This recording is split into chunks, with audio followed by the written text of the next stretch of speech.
akkana gammachuun dhugaa gammachuun sunnaan hundoyte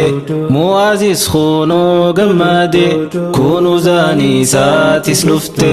inna waa gammachuu keeysa ijji isaa keeysa gabbaate bar duraanu isi arkuuf hedduu darraate arra kunoo guyya gaahe isinis dhufte kunuuzaanu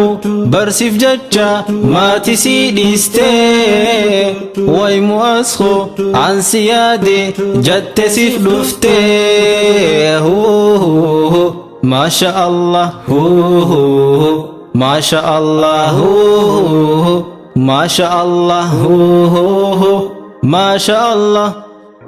Mu'aazin bar kakunuuzaati kunuuzaalleen barta Mu'aazi jiraadha sirri gammachuudhaan lafiin teessaan isaa taatu izi Mu'aazin bar kakunuuzaati kunuuzaalleen barta Mu'aazi jiraadha sirri gammachuudhaan lafiin teessaan isaa taatu izi Masha Allah Masha Allah Masha Allah Masha Allah Masha Allah Masha Allah Masha Allah Masha Allah waa hundi khadaadhaan tolti bultiin isaan keeysumahi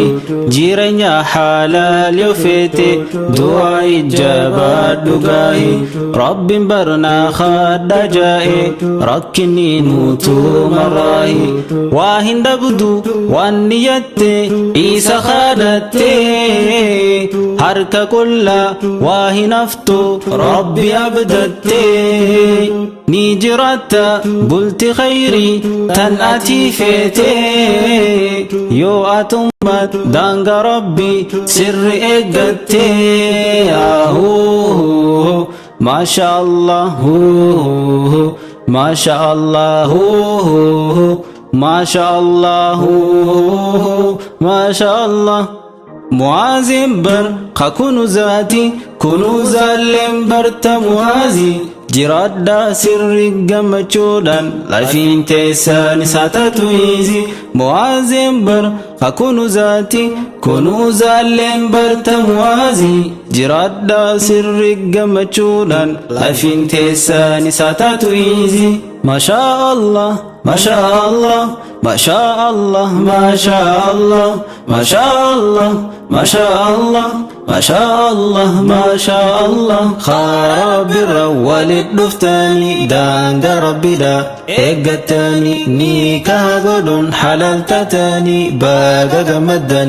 edugani khara rabbira walid duftani daanga rabbida eeggatani nikah godhun halaltatani baga gammaddan edugani khara rabbira walid duftani daanga rabbida eeggatani nikah godhun halaltatani baga gammaddan